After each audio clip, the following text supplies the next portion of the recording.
आपण मागच्या वेळेस बघितलं की रामगीता म्हणजे नेमकी कुठे घडलेली आहे हे आपण पाहिलं. आता आज काय आहे माहिती का? आणि या जर बारीक सारीक गोष्टी माहिती नसतील ना, तर आपल्याला जरी गुरु भेटल्यावर सुद्धा म्हणजे आपण प्रश्न विचारल्यावर सुद्धा आपल्याला आपल्या प्रश्नांची का उत्तरं मिळत नाही आहेत प्रॉपर वेनी, हे आपल्याला कळत नाही. त्याचं कारण आहे, हा जो मार्ग आहे ना, हा इतर म्हणजे टी व्हीचं ज्ञान कसं घ्यायचं, गणिताचं ज्ञान कसं घ्यायचं, कम्प्युटरचं ज्ञान कसं घ्यायचं, असा हा मार्ग नाही आहे. येता जाता थोडेसे क्लूज दिले, सांगितले, असं नाही आहे. तर त्याच्यासाठी एक विशिष्ट पद्धत आहे गुरुजवळ जाण्यासाठी. आणि काही गुण आवश्यक आहेत आपल्यामध्ये. गुण म्हणजेच आवश्यक गरजा आहेत. ह्या प्रकारचं ज्ञान अशा प्रकारच्या उच्च गुरुपासून मिळवण्यासाठी तर तो आजचा आपला विधी आहे.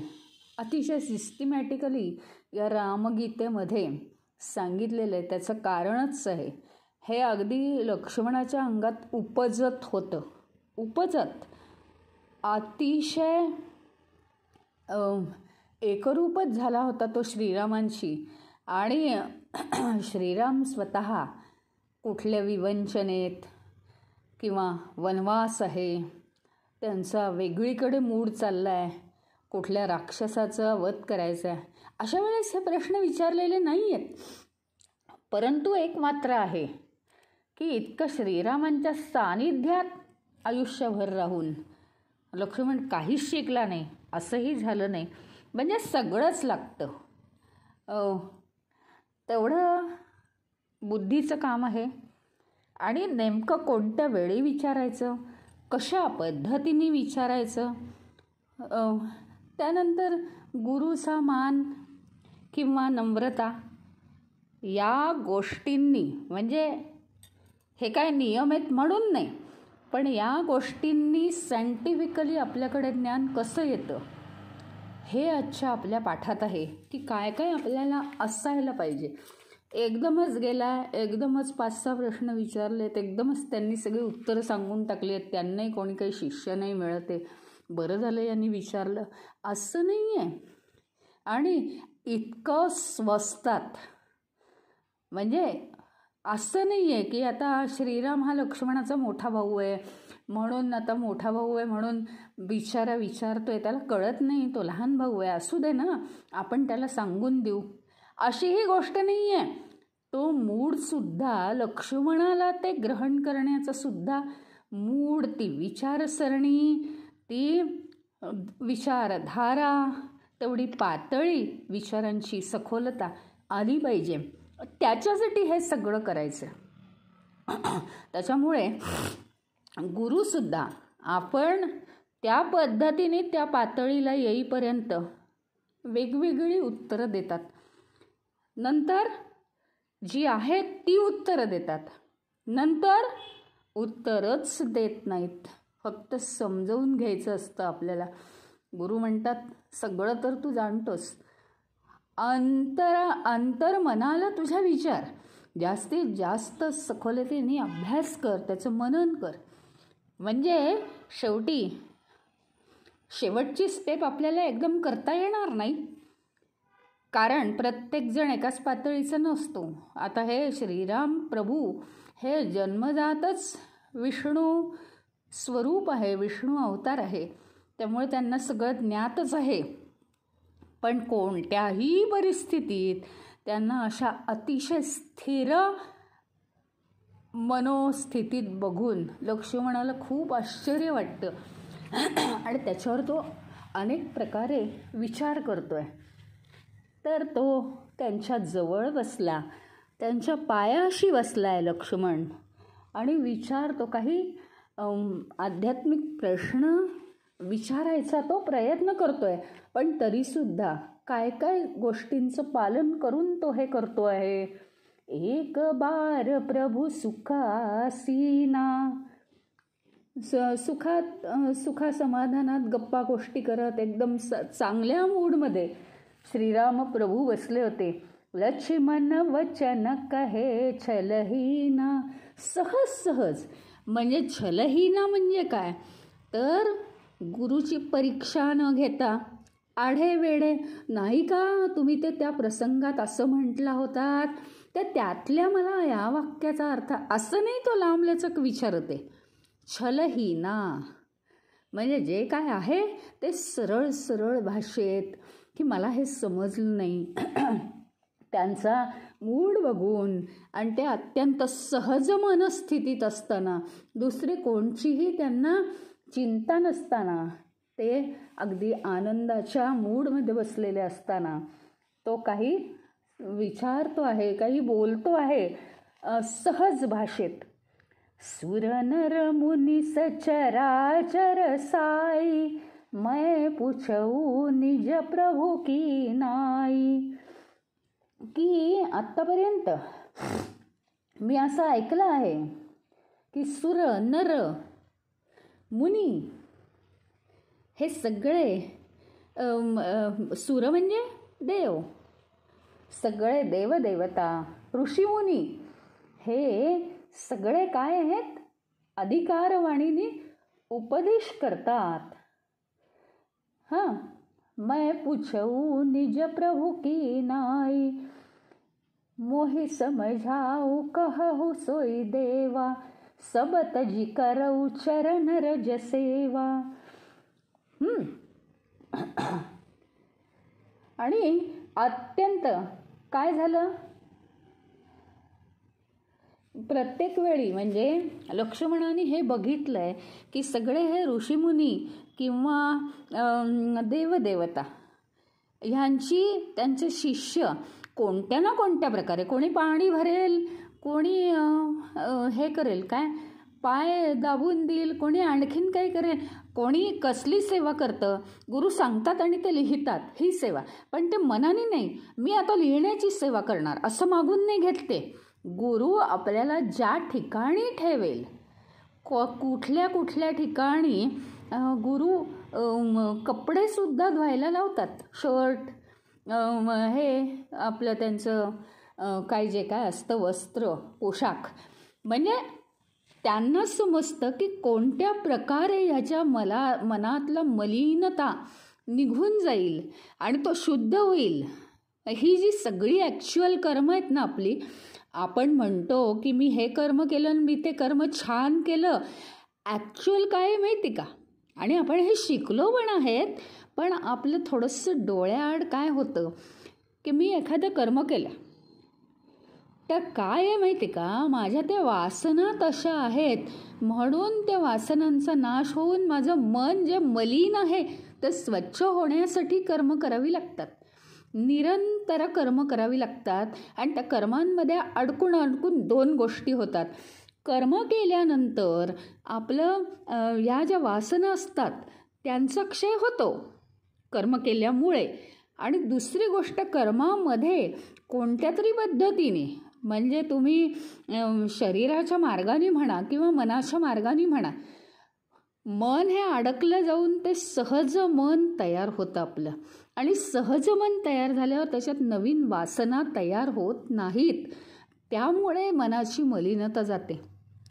तर लक्ष्मणाचं म्हणणं असं आहे की अनेक ऋषीमुनींना किंवा देवदेवतांना मी बघितलं आहे त्यांचे शिष्य त्यांची चरणसेवा करत असतात म्हणजे चरणसेवा याचा अर्थ नम्रतेने गुरु जे सांगतील ती त्यांची सेवा करतात तशा प्रकारची कामं करतात. कोणी आश्रम झाडतं कोणी शिष्यांना शिकवतं पण गुरुनी सांगितलेल्या ज्या गोष्टी आहेत त्या करतं असं सगळं चालतं. आणि हे सगळं चालत असताना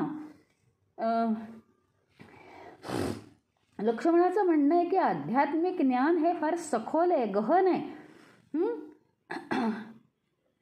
तर लक्ष्मण म्हणतात की इतकं सूक्ष्म हे जे ज्ञान आहे तर हे ज्ञान घेण्यासाठी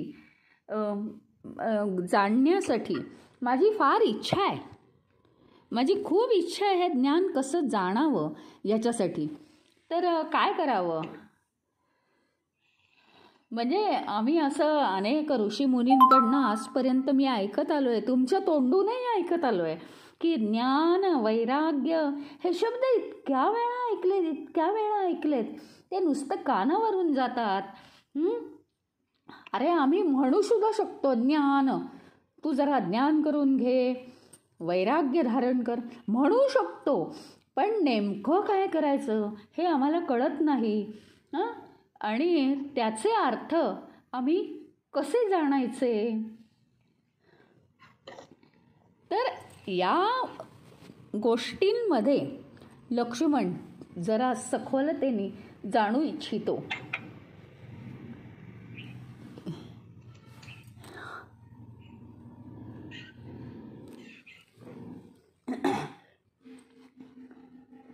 लक्ष्मणाचं म्हणणं असं आहे, हे प्रश्न जे आहेत ते माझ्या मनात खूप दिवस घुमत राहिले आहेत, पण काय झालं की इतर अनेक गोष्टी समोर येत आहेत आणि या गोष्टी बोलण्याचा मोका मिळत नाही आहे. परंतु हेही मला माहिती आहे की तो एकाग्रतेने ते ज्ञान ग्रहण करता येतं. पण आपल्या अडचणी एवढ्या आहेत की ते विचारण्यासारखी वेळच आली नाही. आता रामचंद्रजी सुखामध्ये बसले आहेत, वातावरण शांत आहे आणि अशा सगळी गोष्ट बघून लक्ष्मणजी त्यांना प्रश्न करतायत.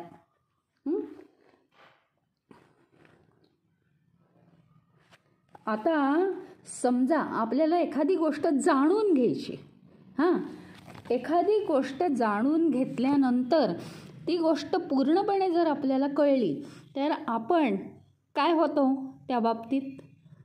आपण त्या बाबतीत गुरुच होतो. पण आपण म्हणत नाही की मी गुरु आहे. आणि आपण असं म्हणत नाही की आता माझ्याकडे तुम्ही शिकायला या, कारण हजारो गोष्टी आहेत ना त्याला जोडलेल्या. परंतु एक सिस्टीम जर म्हणायची झाली तर त्याच्यामध्ये काय होतं, आपण एखादी जर गोष्ट खरोखरी जाणली असेल तर आपण त्या बाबतीत गुरु होतो. गुरु होण्यासाठी काय लागतं? नाहीतर मग सांगितलं समजून आणि थोड्या वेळाने काय झालं, कळलं नाही, विसरलं गेलं किंवा शब्दात मांडता आलं नाही, तर मग आपण काय म्हणतो की हो ते लक्षात आलं होतं पण आता जरा विसरलं आहे किंवा सांगता येत नाही आहे मला. पण जर सांगता आलं नाही तर लक्षात आलेलं नसतं. म्हणजे जर गुरु व्हायचं असेल, म्हणजे परिपूर्ण समजावून घ्यायचं असेल तर पहिल्यांदा खऱ्या अर्थाने शिष्य झालं पाहिजे. अशा शिष्याचे काय गुण आहेत?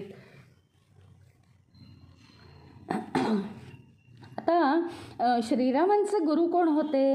वसिष्ठ ऋषी. वसिष्ठ मुनी हे श्रीरामांचे गुरु. तर त्यांनी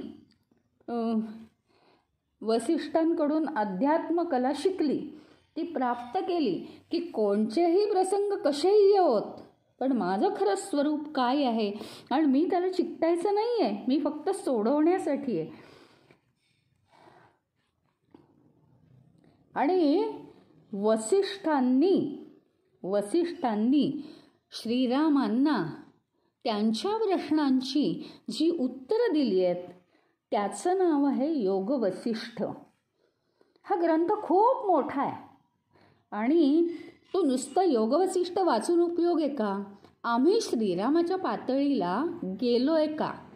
नाहीतर काय, आजच्या युगामध्ये सगळं मिळवता येतं. एक तर पैशाची कमी नसते, दुसरं म्हणजे कम्प्युटर किंवा ह्याच्यावर आपल्याला काढता येतं, मोबाईलवर लॅपटॉपवर असं आपण काढू शकतो. मग ह्याच्यात काय दिलं आहे त्याच्यात काय दिलं आहे. योग वसिष्ठ अत्यंत किचकट आहे, खूप मोठा ग्रंथ आहे, ते काही समजून घेण्यात एवढं सोपं नाही आहे. त्याचा लघुयोग वसिष्ठ जो केला आहे त्याच्यातच 25-30 हजार श्लोक आहेत आणि जो मोठा आहे त्याच्यात साधारण 60,000 श्लोक आहेत.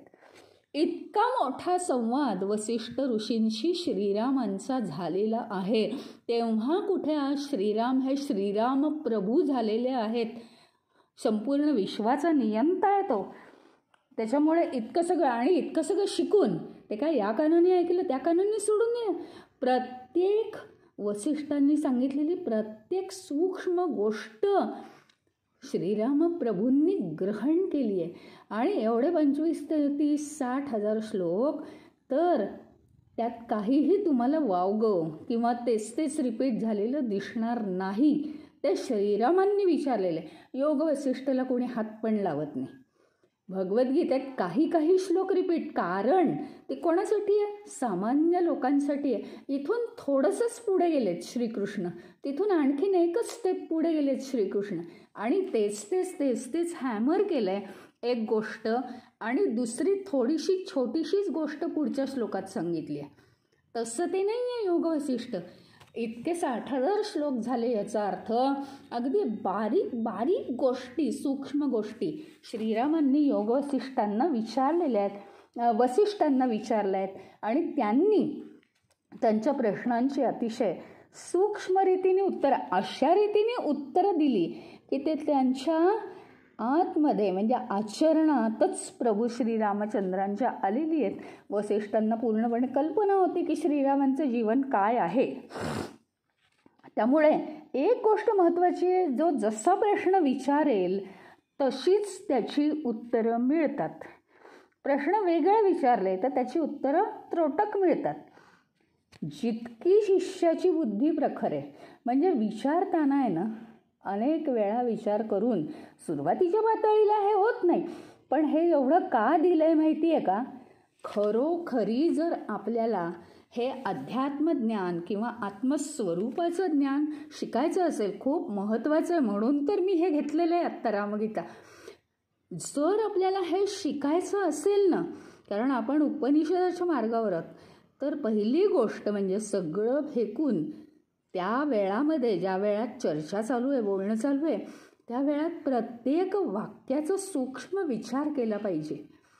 आणि तो सूक्ष्म विचार झाल्यानंतर जर काही आपल्याला 10 वेळा तो सूक्ष्म विचार करून कळत नसेल, कळतंच, पण कळत नसेल तर तो प्रश्न, म्हणजे मी असं म्हणतच नाही की प्रश्नच विचारू नका आजपासून, पण अशा रीतीने का? कारण खरोखरीच तेच आम्हाला स्वतःला अजमावायचं आहे. एखादं कम्प्युटर कसं चालवायचा, तो मिक्सर नवीन आणलं आहे, त्याची काय टेक्नॉलॉजी आहे, याचं एक डेमॉन्स्ट्रेशन द्या, झालं. असं नाही आहे ते, असं नाही आहे. त्याच्याहून अत्यंत सूक्ष्म शास्त्र आहे. म्हणजे ते मला आजमावायचं आहे माझं खरं स्वरूप.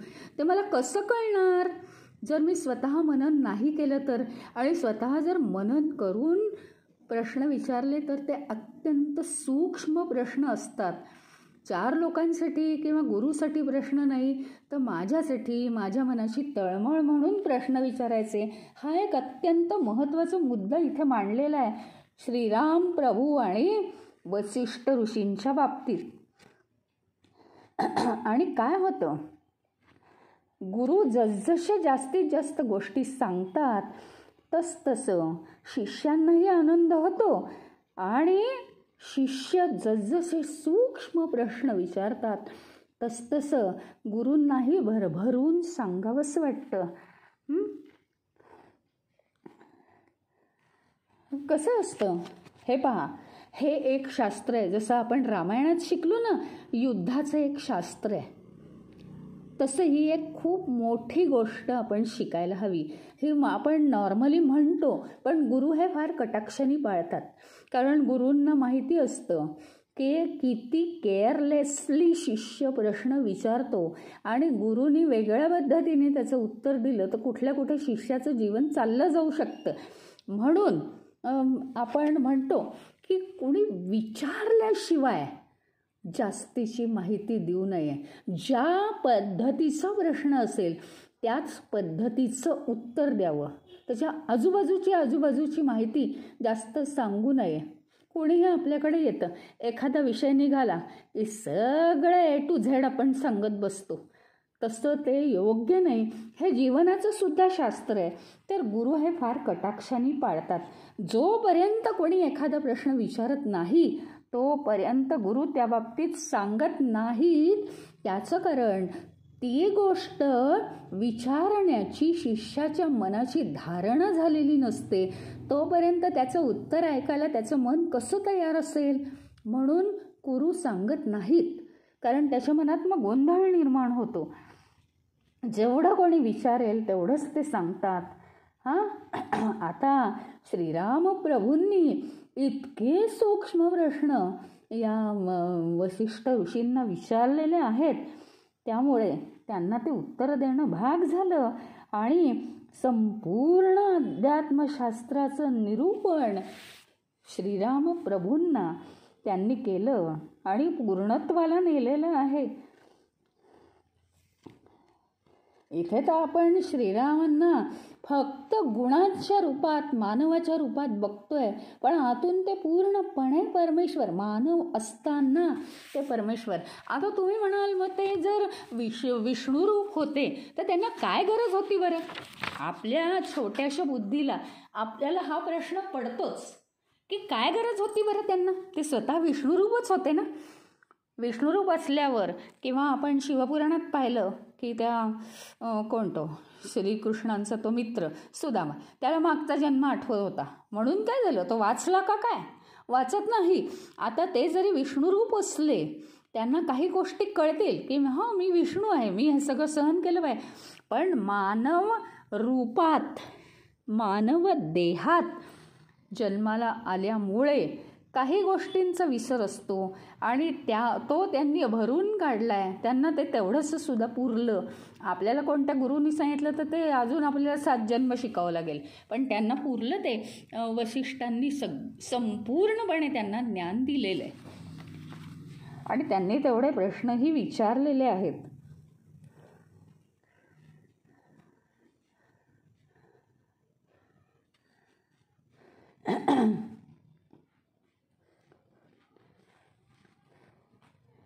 आणि आता या रामगीतेमध्ये अगदी मोजक्या शब्दात लक्ष्मणाचा मोह दूर केलेला आहे.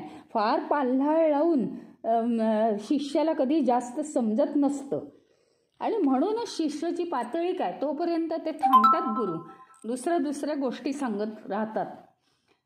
पण हे जे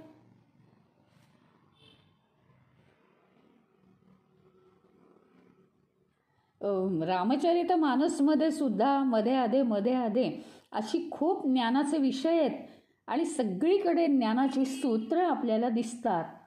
अध्यात्म रामायणात जास्ती विस्तार आहे काही गोष्टींचा, प्रश्नांचा, प्रश्न उत्तरांचा, गुरु शिष्यांच्या जास्त विस्तार आहे.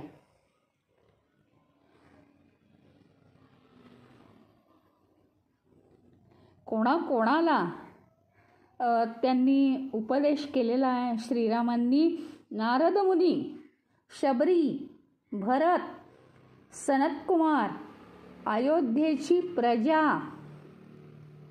एवढ्या जणांना श्रीराम प्रभूंनी उपदेश केलेला आहे. ज्या शिष्याला जशा शिक्षणाची आवश्यकता आहे तसं शिक्षण त्यांनी दिलेलं आहे श्रीरामांनी. त्याचं कारण आहे, ते शेवटी शिष्य बनून ते आपल्याच बरोबर राहणार आहेत, सुखात राहणार आहेत. आपलीच प्रजा आहे. पुढे आपण वनवास संपवून येणार आहोत. या प्रजेने आपल्या ॲब्सेन्समध्ये चांगलं काम केलं पाहिजे आणि संपूर्ण अध्यात्मशास्त्र त्या अयोध्या नगरीतल्या लोकांना शिकवलं आहे त्यांनी थोड्या वेळामध्ये, मोजक्या शब्दात. त्याला म्हणतात पुरुजन गीता. अशा गीता आहेत वेगवेगळ्या. आता हे इथपर्यंत झालं. कशा प्रकारचे प्रश्न विचारले, सूक्ष्म प्रश्न विचारले म्हणून ते परिपूर्ण होऊ शकले श्रीराम. पण आता नेमके प्रश्न कसे विचारायचे त्याला एक काहीतरी विधी असतो. शिष्याने त्या विधीचं पालन केलं पाहिजे. म्हणजे काय, कसं आहे की गुरुची परीक्षा घ्यायची आहे, सांगा बरं याचं उत्तर. म्हणजे आपण कुठेतरी वाचलेलं आहे, कधी कधी सांगा बरं याचं उत्तर असं नाही म्हणत, मला ना एक डाऊट आहे असं नम्रतेने विचारतात, मला हे कळतच नाही आहे असं वगैरे. आणि तिथून बाहेर पडलं की म्हणतात हे गुरुनी बरोबर नाही सांगितलं. मग ते काय मी या ठिकाणी वाचलेलं आहे. म्हणजे इथे तुम्हाला आयुष्यात आहे ना कधीच स्वस्वरूपाचं ज्ञान होणार नाही. बाकी सगळ्या गोष्टींचं होईल. वैराग्य म्हणजे काय ते मला नाही आणायचं आहे वैराग्य अंगात, पण वैराग्य म्हणजे काय हे समजावून घेऊ, हे म्हणजे काय ते म्हणजे काय हे आपण फक्त समजावून घेऊ असं तुम्ही म्हणाल आणि त्याच्याशी तुम्ही काहीही कनेक्टेड नसाल. संपलं, तिथे सगळं संपलं. त्याच्यामुळे हे जर करायचं असेल तर हे अशी पद्धत नाही आहे गुरुला विचारण्याची ज्याला स्वस्वरूपाचं ज्ञान करून घ्यायचंय.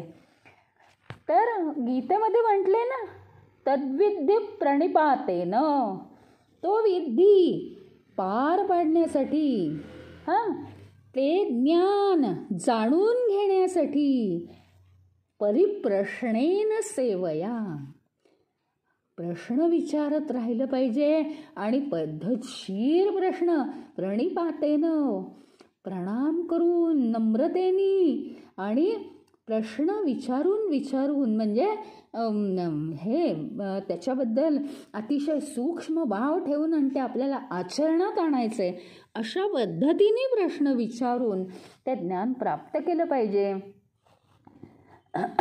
याच्यावरून आपल्याला असं समजतं की अध्यात्मज्ञान किंवा आत्मस्वरूपाचं ज्ञान जर प्राप्त करून घ्यायचं असेल, हो आता काय तुम्ही सांगितलेलं समजलं ना, आता काय बोलायचं, आता काय सांगायचं, सगळं कळतंच आहे, आता आम्ही शांत झालं असं नाही, किंवा प्रश्नच विचारले पाहिजेत असं नाही, पण थोडंसं काहीतरी का बोलायचं माहिती का, आत्मस्वरूपाबद्दल जेव्हा आपण बोलतो ना तेव्हा आत्मस्वरूप हे तर आपण सगळं स्वतःचं स्वरूप आहे हे बरोबर आहे हो, पण आत्मस्वरूप म्हणजे आत्मसंतोष आहे आणि आत्म ही एक शक्ती आहे, विश्वाला चालवणारी शक्ती, आत्मतत्व आहे ते. तर तुम्हाला माहिती आहे की शिवपुराणामध्ये शिवजींकडे गेलं, शिवजी तुम्ही असे आहात, तुम्ही विश्वाचं रक्षण करता, तुम्ही आजपर्यंत दुर्जनांचा नाश केला आहे, स्तुती स्तुती स्तुती स्तुती स्तुती, 15, 20, 108 वाक्य स्तुती, आणि मग नंतर तेव्हा कृपा करून आम्ही फार दुःखात आहोत, आमचा प्रश्न सोडवाल का. हे कसं आहे, हे काय आहे माहिती का, शिवजींना चढवणं नाही आहे, श्रीहरींना चढवणं नाही आहे, ब्रह्माजींना चढवणं नाही आहे, हे चढवायचं नाही आहे कोणाला, त्या आत्मस्वरूपाला जाग करणं, त्या आत्मस्वरूपाला संतोष वाटला पाहिजे असं तिथे ती परिस्थिती निर्माण करणं हे त्याच्यात आहे. म्हणजे ती अनुकूल परिस्थिती निर्माण झाली की बरोबर प्रश्न विचारले जातात आणि बरोबर उत्तरं येतात. शिवजी संतुष्ट झाले असं सुद्धा त्याच्यात दिलेलं आहे. ती व्यवहाराच्या दृष्टीने दिसायला भाषा जरी तशी असली तरी काय होतं, फुलून गेल्यामुळे आतून उत्तरं येतात, बाकी काही नाही आहे त्याच्यात. चढवण्याचा किंवा गर्वानी फुगून जाण्याचा संबंधच येत नाही तिथे. पण हे का करायचं असतं, हे सायंटिफिक रिझन्स आहेत, सगळी सायंटिफिकली आहे तसं वातावरण तयार करण्यासाठी. आणि म्हणून ज्याला आत्मस्वरूप प्राप्त करायचं आहे त्यांनी समजा गुरुनी काहीतरी सांगितलं तर त्या विषयावर प्रश्न असला तर तो विचारावाच, पण तो खऱ्या मनाने असलेला प्रश्न पाहिजे.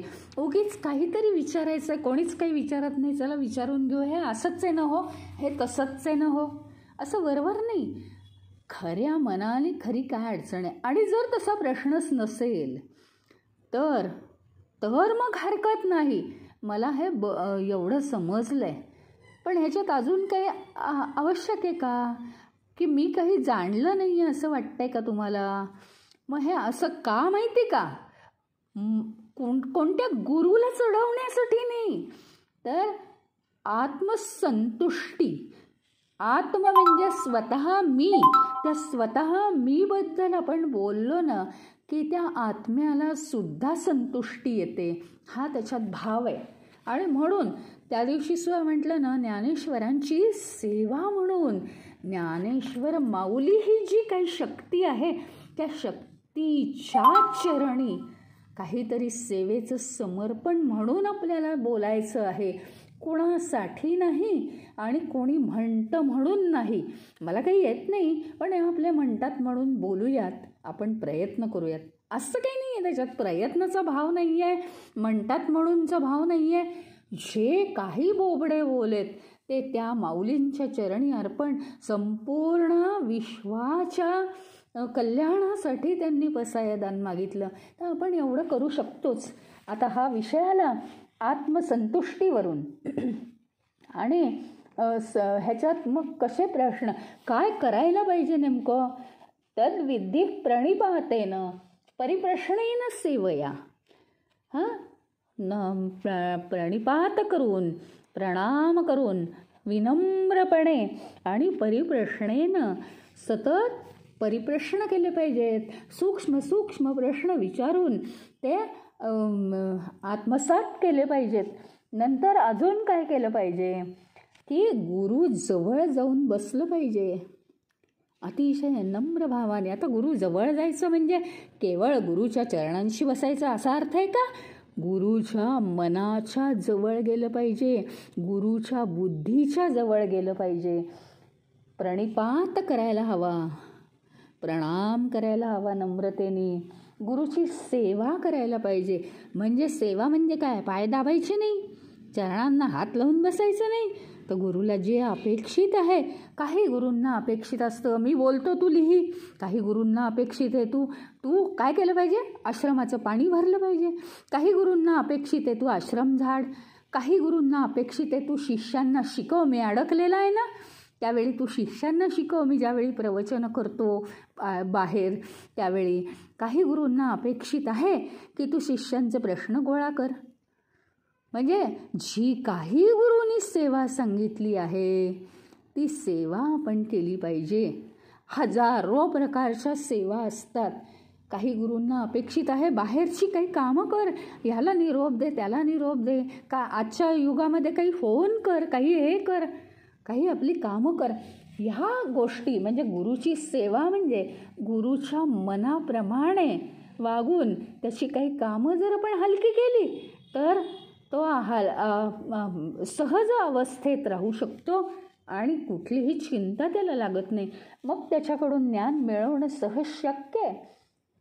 आणि त्याच्यात अजून एक हे आहे, इन्व्हॉल्व आहे गोष्ट की हे सगळ्यात महत्त्वाचं की आपला मोह दूर झाला पाहिजे. ऐकून ऐकून ऐकून ऐकून मोह जर दूर झाला नाही तर आपण गुरुला नुसतेच प्रश्न करतो आणि नुसतीच त्याची उत्तरं जाणतो, पण ते गुरुलाही कळतं वरवर प्रश्न आहे. खरोखरी जाणण्याची इच्छा असेल तर त्याच्या मागे असलेला मोह नक्कीच दूर होतो. मोठेपणा पाहिजे हा सुद्धा मोह असतो आणि तोपर्यंत काहीही ज्ञान आपल्या आत येत नाही. आणि असंच रात्रंदिवस लक्ष्मणजी भगवंताची, प्रभू श्री रामचंद्रांची सेवा करतायत.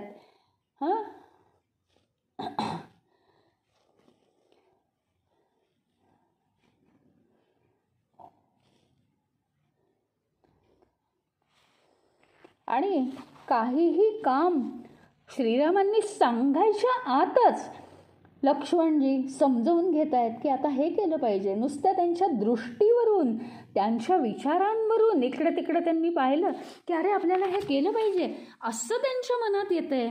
आणि ते लक्ष्मणजी करून इतके ते श्रीरामजींच्या मनाच्या जवळ गेलेले आहेत, कोणत्याही गोष्टीची वाट पाहत नाहीत की त्यांनी आपल्याला हे सांगायला पाहिजे.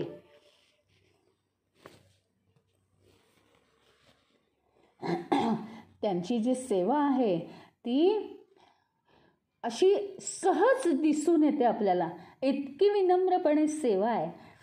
म्हणजे सेवा म्हणजे तिथे जाऊन सेवा केली पाहिजे असं नाही हो, मनाने सुद्धा सेवा करता आली पाहिजे. काही करू शकता तुम्ही, काहीही करू शकता, पण म्हणजे योग्य मार्गावरून, गुरुच्याच योग्य मार्गावरून त्या सेवेचं पालन झालं पाहिजे. नाहीतर तुम्ही म्हणाल, हो मी ना रोज 2 जणांना अध्यात्म शिकवायचं ठरवलं आहे, मग मी गीतेचा अर्थ सांगते, रोज 2 श्लोकांचा अर्थ माझ्या 2 मैत्रिणींना सांगते. ती काही सेवा गुरुपर्यंत पोहोचत नाही. तुम्ही म्हणाल, हो कशीही पोहोचते ना. तुम्हाला आवडलेली सेवा नाही करायची आहे. गुरुला अपेक्षित असलेली, गुरुनी जे कार्य मांडलेलं आहे त्या कार्यात वाढ, इम्प्रूव्हमेंट, डेव्हलपमेंट झाली पाहिजे. गुरुचं कार्याशी त्याचा संबंध आहे. त्याच्यामुळे कुठल्याही मार्गावर जाऊन हो मी करते ना सेवा, ती गुरुचीच सेवा आहे असं नाही होऊ शकत. मार्ग सोडून, प्लॅटफॉर्म उतरून कुठेही जाऊन आपल्याला चालत नाही. नाहीतर मग त्या गुरुशी तो संबंध संपतो. हा, तुम्ही ईश्वराची सेवा म्हणाल आणि रोज 2 श्लोकांचे अर्थ कुठलेही 2 मैत्रिणींना सांगत बसाल, हां ठीक आहे, काही हरकत नाही. पण मग ईश्वराकडनं ज्ञान घ्या बरं, त्याला प्रसन्न करा. मग ज्ञान जर घ्यायचं असेल, आपला हा लेसन चालला आहे या रामगीतामध्ये की ज्ञान कसं मिळवायचं असतं. गुरुच्या विवंचना म्हणजे काय फार मोठ्या विवंचना नाही. कसं आहे आबा, आता बघा शिवाजींचं कार्य करण्यासाठी त्यांनी ते ब्रह्माजी आणि श्रीहरी निर्माण केले ना. तर आता शिवजींची जी कार्य आहेत ते ब्रह्माजी आणि श्रीहरी त्यांचं स्मरण करून करतायत, हो की नाही. आता त्यांच्या कार्यासाठी ते आहेत. त्यांनी उद्या म्हणायला पाहिजे तशी कार्य केली तर चालणार आहे का. ते शिवजींनी त्यांना निर्माण केले, शिवजींसारखंच ते करायला पाहिजे ना. जिथून ज्ञान घेऊन आपण तयार होतो त्या ज्ञानाच्या मार्गावरून त्या गुरुला पाहिजे तशी सेवा. म्हणजे श्रीरामांच्या मनातलं एकूण एक बारीक सारीक जाणून लक्ष्मणजी करायला तयार आहेत. सांगायची सुद्धा त्यांना वाट नाही आहे. ते करून मोकळे होत आहेत. इतके श्रीराम संतुष्ट झालेत की अरे तुला काही सांगावं लागत नाही, इतकं मन जवळ आलेलं आहे. आणि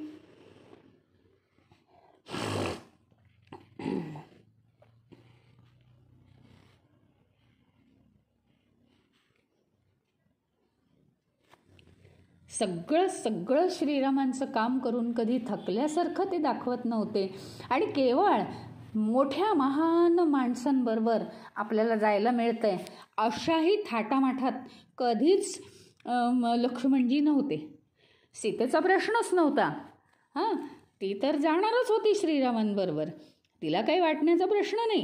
पण भाऊ एक वेगळं जीवन असतं. आणि तरीसुद्धा केवळ आपल्याला मोठेपणा मिळणार म्हणून श्रीरामांबरोबर ते जात नाही आहेत, तर त्यांच्या मनातलं सगळं जाणून त्यांचा सगळा भार म्हणजे त्यांना सहन होत नाही की एवढा हा राजा, म्हणजे भरताचा तर वेगळाच आहे अजून भाव, पण हा लक्ष्मणाचा सुद्धा भाव आहे की एवढा राजा आहे आणि वनात फिरावं लागतंय, अजिबात त्याला काही हाल चिंता नको आहेत व्हायला.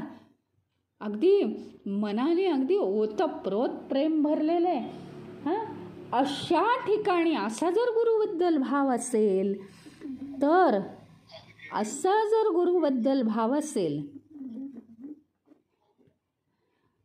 तर मात्र आपल्याला ज्ञान होऊ शकतं, नाहीतर नाही होत.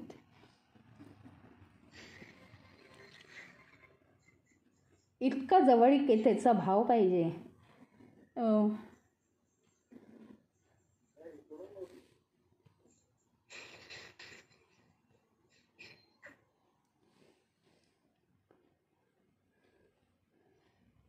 समिधा आणायच्या, पूजेची तयारी करायची. पण मग अशा रीतीने सगळी कामं झालेली होती. एकदम शांत निश्चल, मनात कोणतीही काळजी नाही.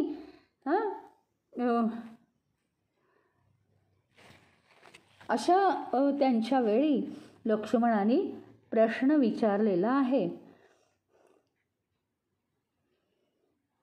आणि काय आहे इथे एक अत्यंत महत्त्वाची गोष्ट आपल्याला लक्षात घ्यायची आहे की अशा वेळी प्रश्न विचारला पण मनात कपट ठेवून आता बघूया गुरु काय सांगतो ते, आणि मग मला तर ह्याचं उत्तर माहिती आहे, म्हणजे जसं आपण कोडं घालतो ना आपल्या मैत्रिणींना, तसं करायचं नाही आहे.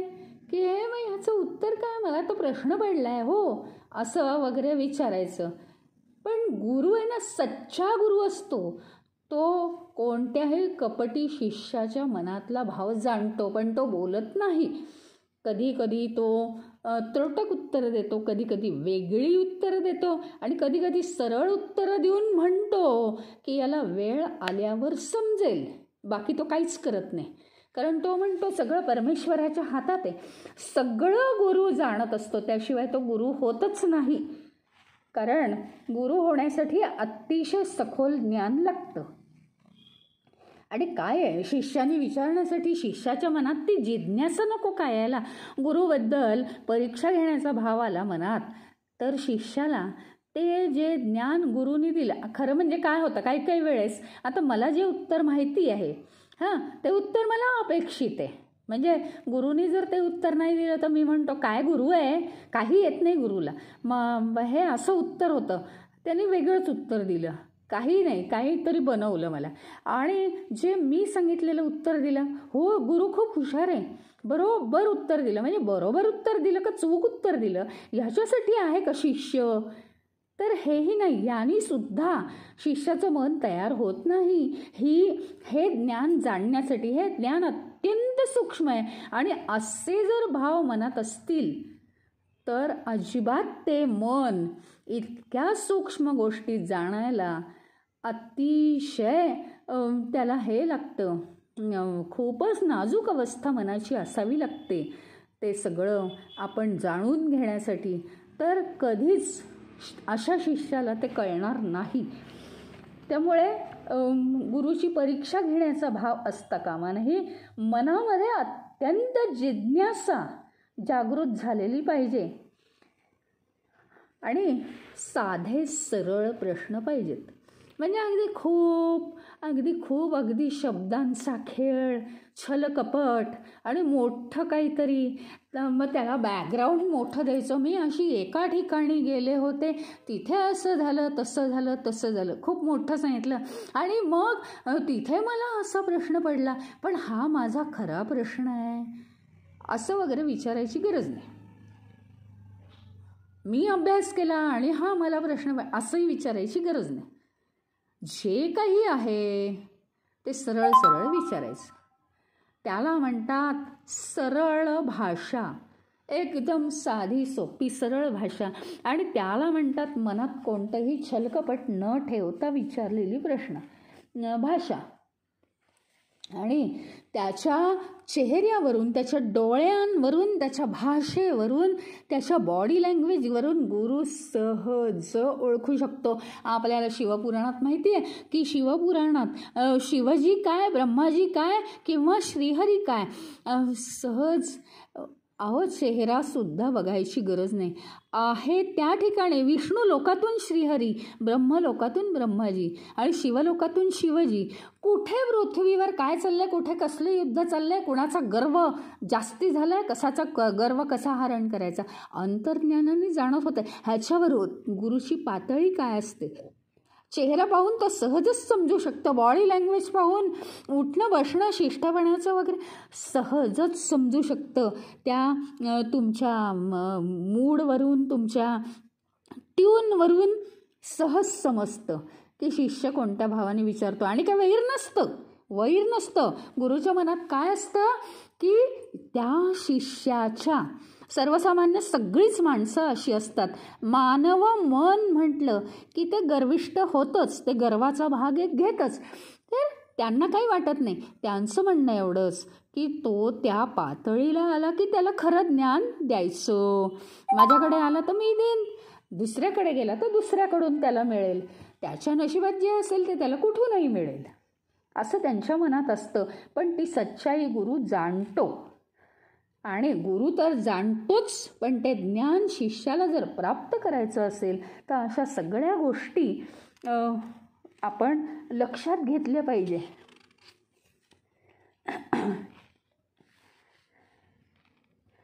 आता लक्ष्मणजी म्हणतात की हे प्रभू, तुम्ही तर देवता, मनुष्य, ऋषीमुनी, सगळी सृष्टी, सगळं विश्व या सगळ्यांचे ईश्वर आहात, ईश्वरांचे ईश्वर आहात. आणि तुम्हाला हे कळणार नाही का? अगदी विनम्रपणे बरं का. काय म्हणतायत लक्ष्मणजी, तुम्हाला हे नाही का कळणार स्वामी, की आज माझ्या मनाची या आत्मज्ञान प्राप्त करण्यासाठी कशी माझ्या मनाला तळमळ लागली आहे, हे तुम्हाला कळलं नसेल का? नक्कीच कळलं असेल ना. किती नम्रपणा. आणि तुम्ही जाणतच असाल मी तुमचा सेवक आहे, कुठलाही गर्व माझ्या मनात नाही. हे ज्ञान जाणून घेऊन चार चौघांना विद्वत्तेच्या भाषेत सांगावं असं मला नाही वाटत. आणि हे जर तुम्ही जाणत असाल, जाणलंच आहे की माझ्या मनात त्या ज्ञानाची तळमळ लागली आहे, पण मी मात्र अज्ञानी आहे. मी जसे प्रश्न विचारीन ते तुम्ही जाणून घ्या. ते वेड्यावाकडे भाषेत असतील एखाद वेळेस, ती भाषा मला येत नाही आहे विचारता, पण चालेल ना विचारले तर. ते तुम्ही समजवून घ्या की मला काय हवं आहे. मी तुम्हाला काही विचारू शकतो. विचारू का? आत्ता विचारू का? ज्याच्यामुळे काय होणार आहे की ज्याच्यामुळे मला हे प्रश्न का विचारायचे आहेत माहिती का? आज माझ्या मनात ज्या संपूर्ण सृष्टीचे तुम्ही स्वामी आहात, संपूर्ण सृष्टीचे तुम्ही प्रभू आहात, अशा प्रभूची सेवा करण्याचा भाव माझ्या मनात आहे, अत्यंत जवळीकतेचा. तो भाव आहे म्हणून आहे, कृपा आहे. आणि ही तुमची कृपा सतत माझ्यावर राहावी. ही नुसती मागून येईल का? माझं मन आहे ना, ते मन उद्या बदललं तर काय करू? त्याच्यासाठी ही फिक्स असं काहीतरी हे पाहिजे. जसं आपल्याला फिक्स इन्कम हवं असतं की नाही, फिक्स इन्कम पाहिजे, कमी जास्त नको. तसं मलाही तुमची चरणांची सेवा, संपूर्ण विश्वकर्त्या प्रभूच्या चरणांची सेवा मला करायला मिळाली. आज तर मी खूप धन्य झालो आहे. पण काय सांगता, उद्या दिवस पालटले तर एक तर ती सेवा मला करायला मिळणार नाही, नाहीतर माझं मन पालटेल. मन हे पालटणारच असतं आणि ते दृढ राहावं. त्या मनामध्ये इतकी जी नम्रता आहे ती सुद्धा तुमच्याच कृपेने आहे प्रभूजी. काय ही नम्रता आहे लक्ष्मणाची, आणि ती तुम्ही कायम ठेवा. आणि ती ठेवण्यासाठी मला दृढतेचं असं काहीतरी ज्ञान द्या की ज्या ज्ञानाने माझ्या मनाला दृढता येईल, स्थिरता येईल. तुमची कशी मनाची स्थिरता आहे आणि त्याच्यामुळे ह्याच्यावरून आपल्याला कळतं कशा पद्धतीने विनम्रतेने प्रश्न विचारले पाहिजेत, की जे ऐकता क्षणी उत्तर देण्याला कधी एकदा या तळमळणाऱ्या शिष्याला उत्तर देतो असं वाटलं पाहिजे. प्रेमभाव मनात उत्पन्न झाला पाहिजे. आणि जो प्रश्न विचारायचा तोच जाणून घ्यायचा. त्याच्यानंतर आणखीन एक खूप मोठी जबाबदारी आहे बरं का शिष्याची. जे गुरुला विचारलं, गुरु सांगतोय इकडे जांभया आहेत, तिकडे दाराकडे पहा, तिकडे खिडकीकडे पहा, तिकडे बोलत, इकडे काहीतरी तोंडात घालत, खात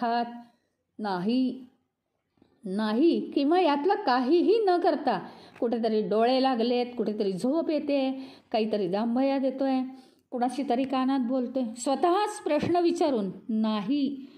यात सगळ्यात मोठी जबाबदारी काय आहे? आत्ता मी प्रश्न जो विचारला आहे त्याचं मला पूर्णपणे उत्तर, गुरु हा पूर्ण ज्ञानी आहे, तो व्यवस्थित उत्तर देतोय, त्याच्यात शंका नाही आहे, पण मला उत्तर पूर्णपणे कळलं पाहिजे. म्हणजे माझं मनच मला सूक्ष्म केलं पाहिजे. अगदी बारीक सुईच्या अग्रावर बसेल इतकं सूक्ष्म मन करून मला ते ऐकलं पाहिजे कान देऊन. आणि मग जर त्याच्यात काही राहिली त्रुटी तर मला विचारलं पाहिजे ताबडतोब. म्हणजे गुरुला जो प्रश्न विचारला तो मला गुरुनी दिलेल्या उत्तरातून पूर्णपणे कळणं ही माझी मोठी जबाबदारी आहे. ही शिष्याची मोठी जबाबदारी असते.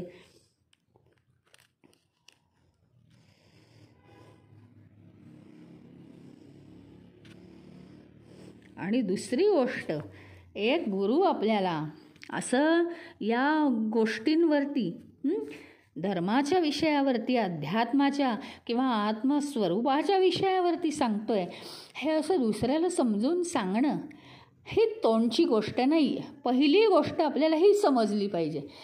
ते तुम्हाला म्हणजे काय अनुभवाने कळतं. ते काय, ज्या गुरुला अनुभव आलेला आहे, तोंडाने नुसती विद्वत्ता पाजळणं, बडबड करणं, पुस्तकं वाचणं हे नाही आहे, किंवा चर्चा करणं, विद्वानांच्या सभा बोलवणं हे नाही आहे इथे. ज्या गुरुला अनुभव आहे, तो अनुभव काय असतो? देहातीत, मनातीत, बुद्धीतीत, म्हणजे सगळ्याच्या पलीकडचा अनुभव. तो या देहामध्ये कसा सांगायचा हा प्रश्न असतो. त्यातनं अगदी मोजक्या भाषेत कसं सांगायचं हा प्रश्न असतो. त्याच्यात पाल्हाळ चालत नाही. त्यातनं समोरचा शिष्य काहीच नाही आहे, म्हणजे त्याला ती पात्रताच नाही आहे. फक्त बुद्धीची पात्रता शिष्याची चांगली असली तर त्याला थोडंफार गुरुचं बोलणं कळतं, नाही तर कळत नाही.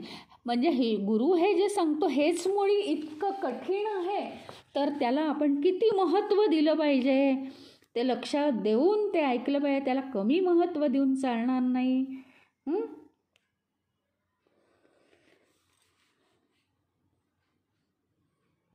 आणि दुसरी गोष्ट, हा गुरु कसा पाहिजे? पूर्ण ज्ञान असलेला. म्हणजे जे प्रश्न आपण विचारणार आहोत, हे बघा, कोणीतरी मित्रमैत्रीण आहे आणि काहीतरी त्यांनी 4 बुकं वाचलेत. तुम्ही 4 बुकं वाचलेत, हो गीता पूर्ण वाचली ना तुम्ही, मग मला ह्याचं उत्तर सांगा. अहो नाही कळत, कारण गीतेत सांगितलेल्या शब्दांचा अर्थ वेगळा असतो आणि त्याचा मतितार्थ किंवा रीडिंग बिटवीन द लाईन्स वेगळं असतं. मग ते कळत नाही, सांगणाऱ्यालाही कळत नाही. म्हणजे नुसतं वाचून जो गुरु झालेला आहे त्याला ते समजत नाही. तर ज्याला अनुभव आहे, जो आपल्याला आत्ता असलेल्या प्रश्नांची उत्तरं परिपूर्णतेने देऊ शकेल, अनुभवानी देऊ शकेल, त्यालाच प्रश्न विचारावेत. इतकं हे अध्यात्मशास्त्र नाजूक आहे. नाही तर कोणाला ते विचार, हा असं म्हणतो तो तसं म्हणतो, म्हणजे मला काहीच मिळालं नाही, पण मी आपला एक टाईमपास केला विचारण्याचा, आणि कधी कधी आपला रस्ता चुकू शकतो. मी कन्फ्यूज झालो आहे त्याच्यामुळे, यांनी असं उत्तर दिलं त्यांनी तसं. थोडी ह्याच्यासाठी काय, बाकीच्या गोष्टी ठीक आहे, तो थोड्याफार खऱ्या खोट्या, चूक बरोबर, आत्मस्वरूपाचं ज्ञान असं नाही चालणार. त्याला योग्य गुरु शोधला पाहिजे. आणि लक्ष्मणाच्या दृष्टीने श्रीराम प्रभू हे सर्वज्ञ होते.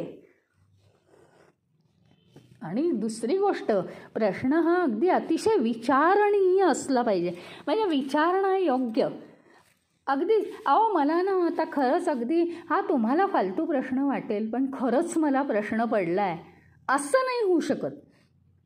असे प्रश्न एवढ्या परिपूर्ण असलेल्या गुरुला तुम्ही विचारायलाच जाऊ नका. दुसरं म्हणजे, कुठल्या तरी कामामध्ये गुरु आहे आणि अशा वेळेस तुमच्या मनात फार उतावेळ भाव झाला आहे की मला आत्मस्वरूपाचं वैराग्य म्हणजे काय, चला सांगा बरं. नाही सांगत, मग गुरु सांगत नाही. त्याच्यासाठी एक उदाहरण आहे. शिवाजींना गरुड भेटला होता, पण ते आपण उद्या घेऊया. थोडासा भाग गुरु आणि शिष्याने कसं राहिलं पाहिजे ह्याचा अगदी थोडासा भाग पुढच्या रविवारी आपण घेणार आहोत. आणि नंतर लक्ष्मणाने विचारलेल्या प्रश्नांबद्दल आपण आधी विचार करणार आहोत की ते प्रश्न म्हणजे काय आहेत, आणि मग उत्तरं आपण समजावून घेणार आहोत. परंतु कोणत्याही कार्यामध्ये महत्त्वाचा गुरु व्यस्त आहे आणि त्याचं म्हणजे मनाची चलबिचल झाली आहे, ते कार्य पूर्ण करायचं आहे, तिकडे तो व्यग्र झालेला आहे. आणि अशा वेळेस तुम्ही म्हणजे तेवढं भान पाहिजे ना, तेवढा कॉमन सेन्स पाहिजे, तेवढं भान पाहिजे की नाही आत्ता गुरुला नाही विचारू शकत. निवांतता असेल गुरुच्या मनाला तेव्हा या गोष्टी जाणून घ्यायच्या आहेत. त्या आत्मस्वरूपाचं ज्ञान म्हणजे काय, भाजीपोळी वाटली का, ते व्यवस्थितच ते समजून घेतलं पाहिजे. आणि ते समजून घेण्यासाठी गुरुची आत्मशक्ती जागृत होते ज्यावेळी गुरु शांत बसतो. त्यामुळे शिवजींना गरुड भेटल्यावर, गरुडाने प्रश्न विचारल्यावर काय झालं ते शिवजी कसे सांगतायत हे आपण पुढच्या रविवारच्या पाठामध्ये समजवून घेऊया.